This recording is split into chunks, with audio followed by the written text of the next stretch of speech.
जहां एक और पढ़े लिखे और लाखों रुपए लेते वडोदरा कॉरपोरेशन के अधिकारी और जनप्रतिनिधि फ्लड कंट्रोल में फेल रहे, वहीं वडोदरा का एक गांव ऐसा भी है जहां 10वीं पास सरपंच महज 2000 रुपए में फ्लड कंट्रोल करने में कामयाब रहे। धुआंधार बारिश से वडोदरा शहर के साथ साथ जिले के गांव में भी हाल बेहाल हो गए थे। ज्यादातर नदी नाले तालाब छलक जाने से सभी गांव में पानी भर गया था। ऐसे में वडोदरा की सीमा से सटे हुए खटंबा गांव के सरपंच अपने गांव को बाढ़ से बचाने में सफल रहे। सिर्फ 10वीं पास सरपंच कमलेश वालम ने 1 साल पहले कुछ ऐसी कार्यवाही की थी कि यहां पानी भरते ही उतर जाता है।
વરસાદમાં પાણી ગામમાં નથી નડતું કોઈ નહીં.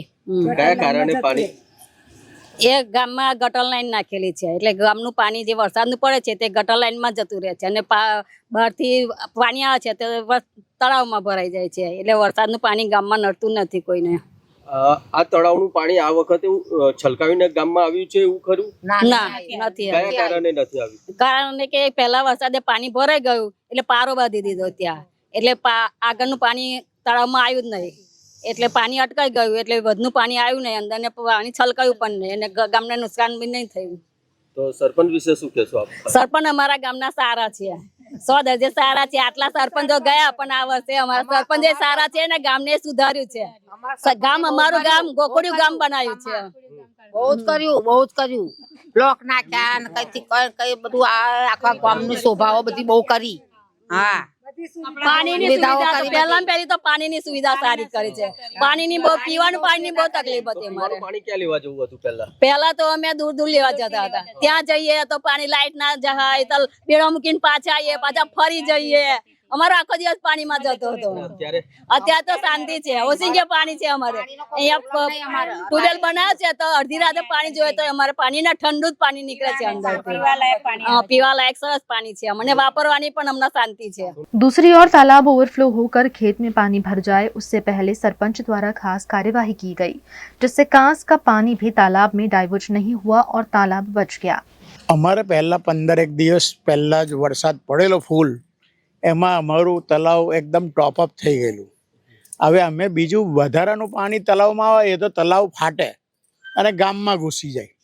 એટલા માટે અમે છે ને નહીં જેવા ખર્ચની અંદર અમે આગળ પાર બાંધી દીધી અને પાણી ડાયવર્ટ કરી દીધું અને પછી બિલકુલ તલાવમાં પાણી આવ્યું જ નહીં. એટલે તલાવમાં અમે પહેલેથી જ બાંધી દીધું એટલે બિલકુલ પાણી જ ના આવ્યું અને ગામવાળાને એકદમ શાંતિ થઈ ગઈ. જ્યારે આ પાર બનાવવા માટે તમારી સાથે કેટલા સભ્યોને સાથે રાખીને આ નિર્ણય લેવામાં આવ્યો? ના, અમારા ગામ લોકો અમારી જોડે હતા 5-6 જણ અને અમને ખબર હતી કે હવે વરસાદ વધુ આવશે તો તલાવ ભરાઈને ફૂલ છલકાશે અને ફાટી જશે એટલે અમે તરત પારો મારી દીધો. આ ગામની અંદર બીજી શું સુવિધા હતી કે એના કારણે આ પાણી અહીંયા ના ભરાય એવું? તો શું કામ કર્યું હતું ખાસ કરીને? ગામમાં અમે છે ને એવી ગટર લાઈન બનાવી છે,